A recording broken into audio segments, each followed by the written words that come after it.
Zero जानते हो क्या होता है, और 2 के पावर -1 ये भी जानता है कितना होता है 1/2।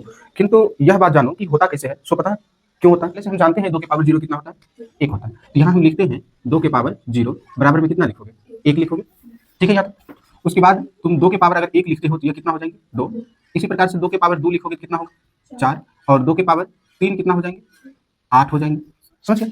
और फिर से 2 के पावर 4 कितना हो जाएंगे 16 हो जाएंगे।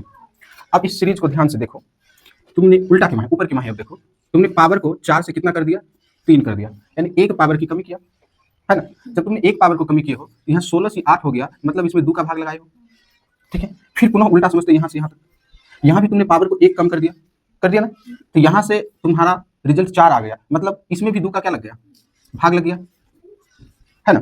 फिर वापस समझो यहाँ से यहाँ, अब यहाँ भी तुमने पावर 1 कम किया, तो यहाँ भी तुमने डेफिनेटली 2 से भाग दिया ही होगा, तब ना 4 से 2 बन गया।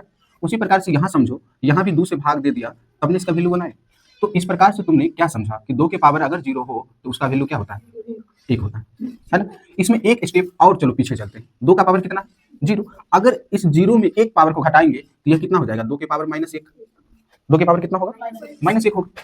तो जब तुमने इधर पावर को 1 माइनस किया, जैसे इस प्रकार से करते आया, तो इधर 2 से भाग लगाते थे ना, तो यहाँ पर इस 1 में हम क्या करेंगे 2 से भाग लगा देंगे, तो जैसे ही 2 से भाग लगाएंगे तो कितना रिजल्ट आएगा 1/2। तो इस प्रकार से तुमने ये समझा कि 2 के पावर -1 हो तो उसका रिजल्ट 1/2 होता है। और यह कैसे और क्यों होता है, सो इस सीरीज के माध्यम से समझने का प्रयास